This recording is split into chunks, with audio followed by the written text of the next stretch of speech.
Bonjour et bienvenue dans cette nouvelle vidéo, toujours consacrée au macro Excel. Donc aujourd'hui, on va continuer la vidéo de la semaine dernière et on va parler des tableaux de taille fixe. Alors, on verra dans un premier temps comment déclarer un tableau un tableau de taille variable et non fixe, comment redimensionner un tableau, et on verra comment on ajoute par exemple une colonne. On verra que lors de cette opération, il est important d'utiliser quelques mots-clés pour préserver en fait les données d'un tableau, pour éviter qu'il soit réinitialisé à zéro. Et ensuite, on verra comment utiliser une fonction qui s'appelle transpose pour ajouter des lignes. Si vous aimez cette vidéo, n'hésitez pas à liker, à commenter également, puis à vous abonner si vous trouvez le contenu intéressant. Je vous rappelle que ces exemples en fait sont extraits d'un livre que j'ai écrit sur les macros VBA et dont le lien est disponible dans la description de la vidéo. Et aujourd'hui, en fait, on va s'intéresser donc au chapitre 7, donc la suite. Donc la dernière fois, on a regardé les tableaux à taille fixe, et aujourd'hui, on va regarder les tableaux de taille variable. Voilà, et ben on va démarrer directement. Et donc, comme d'habitude, on ouvre Excel, on ouvre un fichier, et on ouvre l'éditeur de code VBA. Voilà, on crée un nouveau module, et on va pouvoir faire un premier exemple. Alors, on va créer tout de suite une première procédure qu'on va appeler sub redimensionner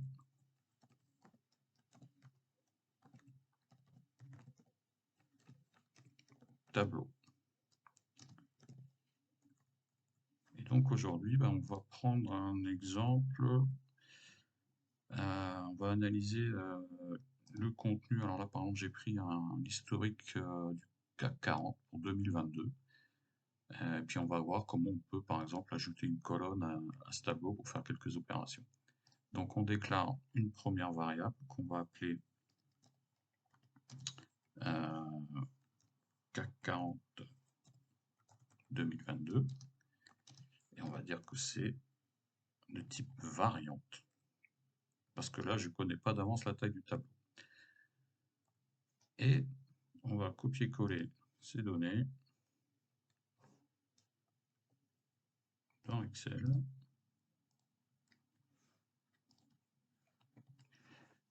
Et on va dire que notre CAC 40 2022, il est égal à quoi? Eh bien, il est égal à range de range cellule A2. Alors maintenant, vous êtes un peu familier de cette manipulation jusqu'à en fait la dernière cellule non vide vers le bas, donc end XL down, et ensuite on se déplace vers la droite pour prendre tout le tableau.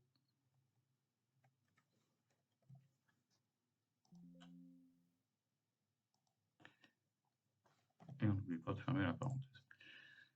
On met un petit point d'arrêt où on lance pour voir si tout va bien. Et donc là, on retrouve bien, on voit qu'on a bien nos 257 lignes, ce qui est bien le cas. Donc 258, mais moi en fait, là je ne mets pas l'en-tête dans le tableau. On démarre bien en A2. Donc ici, ce qu'on voudrait faire maintenant, en fait, c'est ajouter une colonne en fait à ce tableau. Et puis on va faire un petit calcul. On va prendre par exemple, alors je ne sais pas si c'est un intérêt particulier, je ne suis pas expert en bourse, mais on va prendre par exemple la variation qu'il y a eu en cours d'une journée entre le plus haut et le plus bas. Donc pour ça, eh bien, on va déclarer deux variables qu'on va appeler plus haut. On va le déclarer en double parce qu'il s'agit d'un nombre décimal. Un autre qu'on va appeler plus bas et c'est toujours un décimal. Voilà. Et ensuite, on va déjà commencer par en fait redimensionner notre tableau. Alors, pour redimensionner notre tableau, vous avez vu déjà la dernière fois, on a utilisé ce mot-clé. Donc, on va utiliser le mot-clé redeem. Redeem, voilà. Alors, redeem de quoi? Redeem de notre tableau. Notre tableau s'appelle CAC 40. Alors, la première dimension, elle ne va pas varier. Donc là, on sait qu'on commence à 1. Mais ce qu'on peut faire également pour avoir vraiment un programme plus robuste, c'est de dire qu'on va partir de la borne basse et on va aller jusqu'à la borne haute. Alors, comment on définit la borne basse? C'est L-bound pour lower bound. Donc L-bound de quoi? Eh bien de CAC 40 sur la première dimension. Donc l'indice le plus bas jusqu'à l'indice le plus haut. Là, ça veut dire que de toute façon, on ne change pas le nombre de lignes. Donc lui, il reste inchangé. Donc U-bound, CAC 40, première dimension. Et ensuite, pour ce qui est de la deuxième dimension, eh bien, on va prendre toujours la même chose.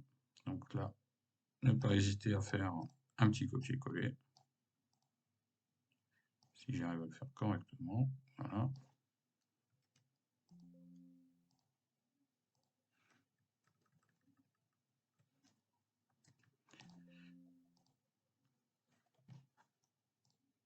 Et donc là, on va se mettre sur la deuxième dimension. Et on va ajouter une colonne, donc on va faire plus 1. Voilà. Donc là, vous vous souvenez qu'en fait, dans notre tableau, on va jusqu'à la colonne E. Donc en fait, là, on a 5 colonnes. Donc en faisant ça, on va ajouter une 6e colonne dans notre variable. Donc je lance le programme en mode pas à pas. Donc pas à pas, vous appuyez sur F8. Donc là, on voit que notre tableau, il y a bien 257 lignes. Vous voyez là tout en bas. Maintenant, si je passe cette ligne-là, pardon, on va recommencer. Je me suis fait piéger moi-même. Alors là, on parle bien en fait de la deuxième dimension. Donc on parle bien du nombre de colonnes.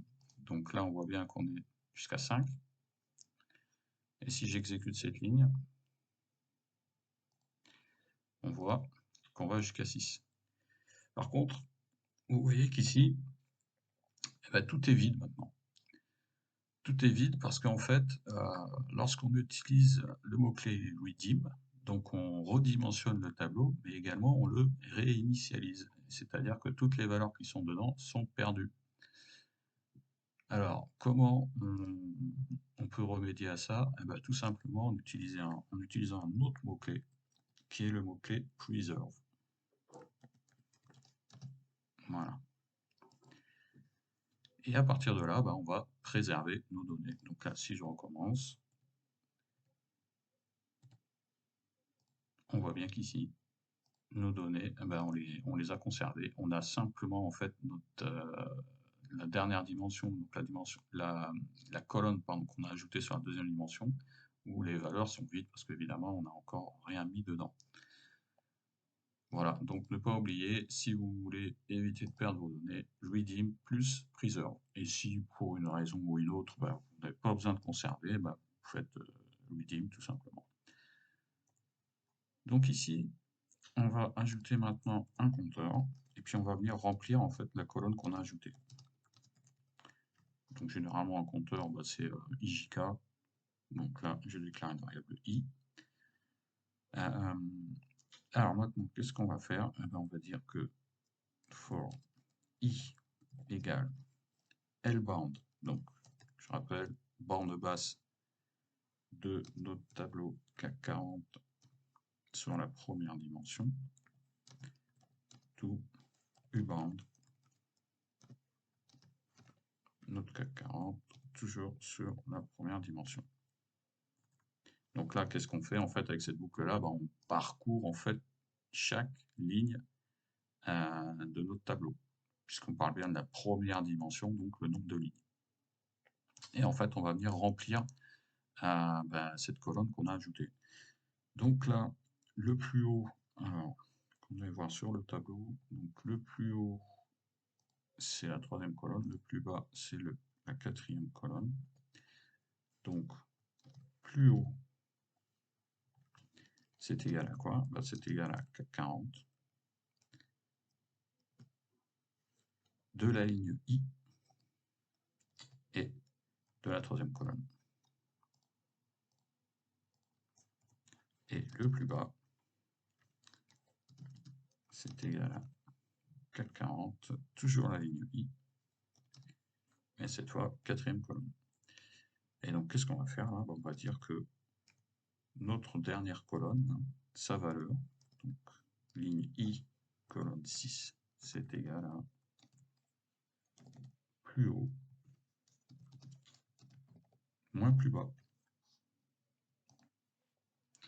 On va mettre un point d'arrêt, et on regarde, donc on va plutôt y aller d'ailleurs en mode pas à pas. Et là, on va regarder la première ligne. Donc là, qu'est-ce qui se passe? Plus haut, il vaut bien 7245,66. Si on retourne rapidement sur le tableau, c'est bien le cas. Ensuite, plus bas, il vaut 7195,81. C'est bien le cas. Et donc là, en fait, eh bien, quand on va exécuter cette ligne, la valeur là va s'afficher. Voilà. Donc l'écart entre le plus haut et le plus bas sur cette journée du 3 janvier 2022, c'était de 49 points. Voilà pour un premier exemple pour bien vous montrer comment en fait on peut redimensionner un tableau en ajoutant une colonne. Alors maintenant la difficulté, c'est quand on a besoin d'ajouter des lignes. Alors là c'est un peu plus compliqué. Pourquoi? Tout simplement parce qu'en fait l'instruction redim, elle ne permet de redimensionner que la dernière dimension du tableau. Et nous, là, la dernière dimension du tableau, eh bien, c'est les colonnes. Alors, là, si je relance, si on vient là, on voit bien que première dimension, en fait, c'est le numéro de la ligne. Ouais, là, on est sur la première ligne, deuxième ligne, et la deuxième dimension, eh bien, c'est l'indice de la colonne.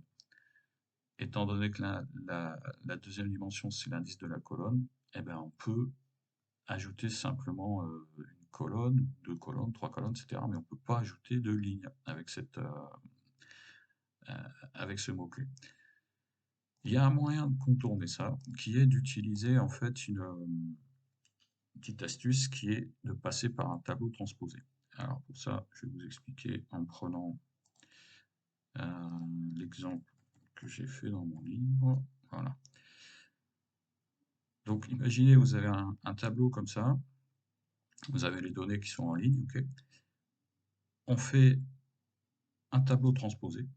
Et quand vous faites le tableau transposé, ben en fait, vos données qui étaient avant en ligne passent en colonne. Et donc là, c'est-à-dire que la deuxième dimension, la dernière dimension de votre tableau, eh ben c'est celle-ci que vous pouvez modifier. Et là, en fait, ça nous convient, parce qu'en fait, on va ajouter, on va ajouter une nouvelle colonne. Et ensuite, en refaisant une transposée de la transposée, eh bien, en fin de compte, ça revient à ajouter une ligne. Donc, c'est ce qu'on va faire là, dans notre programme. Donc là, on va créer une nouvelle procédure qu'on va appeler sub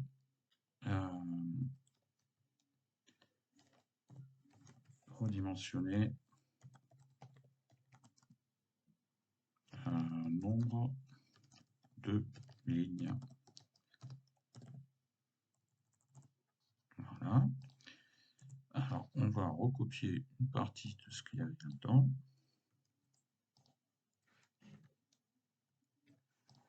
Alors là, ce qui va nous intéresser, c'est le tableau. I, on n'en a même plus besoin. On garde ça. et on enlève tout ça. Donc là, ce que je veux, c'est ajouter une ligne. Donc, on va créer une autre variable qu'on va appeler CAC 40 2022 transposé.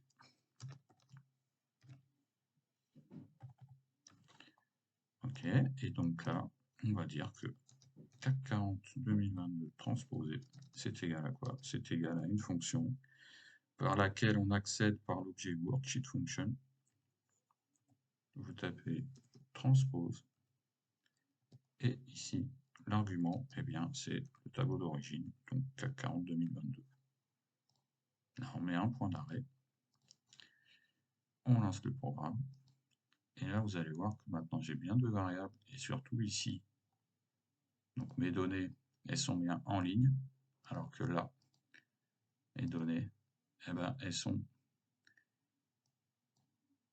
en colonne. Vous voyez, là, je vais jusqu'à la 257 colonnes. Voilà. Donc, en fait, les dates, là, elles sont passées en colonne.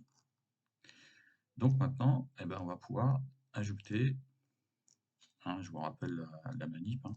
Là, on a fait cette étape-là. Maintenant, là, on va ajouter une colonne. Donc ça, bah, on vient de le faire, donc il n'y a aucune difficulté. Donc là, qu'est-ce qu'on va faire? Bah, je veux simplement ajouter une colonne, donc on va dire within. Je veux conserver mes données, donc preserve. CAC 40 2022.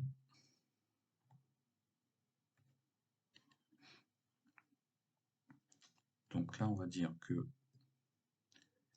on va de L-band CAC 40 2022 transposé, pas CAC 40.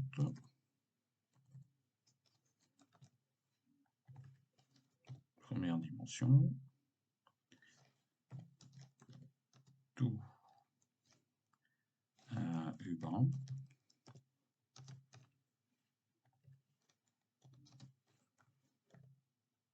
OK. Et là, on revient à la ligne, puisque sinon ça va être difficile à lire.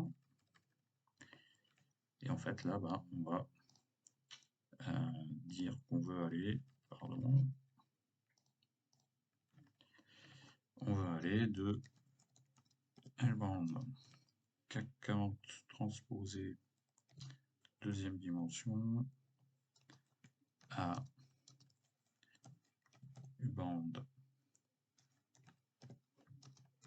CAC 40 transposé deuxième dimension plus 1. Voilà. Donc là, si on relance le programme, on va trouver que on a une colonne qui s'est ajoutée, voilà, et qui est vide. Voilà. Donc maintenant, bah, pour retomber, en fait, là, à ce stade-là, on pourrait très bien maintenant se servir uniquement de CAC 40 2022 transposé et oublier l'autre. Sauf que bah, les tableaux, ça marche quand même en ligne, surtout, on a l'habitude de lire les données en ligne, donc c'est un peu perturbant de devoir en fait travailler dans l'autre sens. Donc là, ce qu'on fait, eh ben, on va tout simplement faire une transposée de notre transposé, et du coup, en fait, là, on va faire cette étape-là. On va repasser en ligne. Donc, ce qu'on fait, eh bien, on tape CAC 40 2022 est égal à quoi? Est égal à worksheet function transpose de quoi? Ben, de CAC 40 2022 transpose. Et là, si on relance le programme, on voit que sur ma première variable, j'ai bien maintenant une ligne supplémentaire et qui est entièrement vide. Voilà pour ça. Donc je ne sais pas trop ce qu'on va mettre dans la ligne pour le moment. On n'y met rien, c'est juste pour vous montrer comment ajouter une ligne. Pardon. Maintenant, la difficulté en fait de ça, c'est que si vous avez à faire ça plusieurs fois dans le programme, bah, ça va être rapidement pénible. Donc ce qu'on peut faire pour ça, c'est créer une fonction, et là en fait c'est un peu une introduction à la prochaine vidéo, où on va parler de la différence entre les procédures et les fonctions.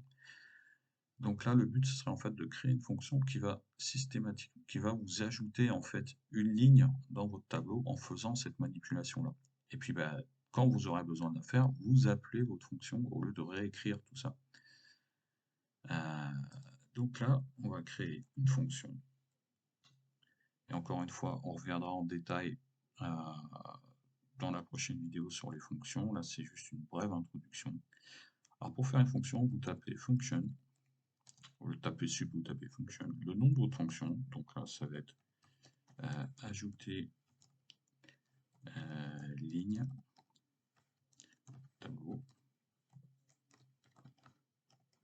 Ok. Et là, la différence par rapport en fait à une procédure, c'est qu'une fonction, ça renvoie un résultat. Donc, qu'est-ce qu'on veut qu'elle fasse, notre fonction? On veut lui donner en données d'entrée un tableau, et on veut qu'elle nous renvoie un tableau avec une ligne supplémentaire. Donc, les données d'entrée, bah, c'est les arguments de la fonction. Donc, les arguments, bah, là, on va créer un argument qu'on va appeler tableau, donc TABL, as variante. Ok. Et puis bah, également le nombre de lignes, parce que là j'ai ajouté une ligne, mais peut-être que je voudrais en ajouter plusieurs. Donc là, nombre de lignes. Et puis, bah, cette fonction, elle va retourner un résultat, et ce résultat, bah, il est de type variable. Voilà, il faut toujours préciser en fait le type de la valeur qui est retournée. Et là, qu'est-ce qu'on va faire? Eh ben, tout simplement, on va créer ici bah, un tableau transposé. On a besoin d'un tableau transposé, as variante. Okay. Notre tableau transposé, il est égal à quoi? Eh bien, il est égal à la fonction worksheet function transpose de quoi? Eh bien, en fait, de la donnée d'entrée qu'on a assignée à notre fonction, donc TABL. Voilà. Et ensuite, qu'est-ce qu'on veut? Ben, on veut lui ajouter une ligne, donc on va refaire ça. Et là, pour le coup, je vais d'office préserver les données. Donc, on écrit TABL transposé de quoi? Donc de L-band TABL transposé première dimension à U-band TABL transposé première dimension. Et ensuite, ben, on va ajouter une ligne. Donc on fait là, on écrit L-band TABL transposé deuxième dimension to U-band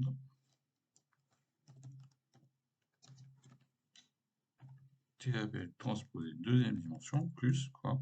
Ben, plus le nombre de lignes, parce que c'est pas une ligne que je vais ajouter, c'est un nombre de lignes. Une fois, ça sera 1, 2, en fonction de ce que vous allez passer en argument quand vous allez appeler la fonction. Voilà. Et à la fin, on dit que notre fonction, donc ajouter ligne tableau, elle est égale à quoi?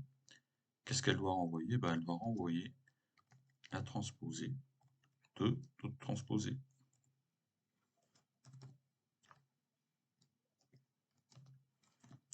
De TABL transpose. Voilà.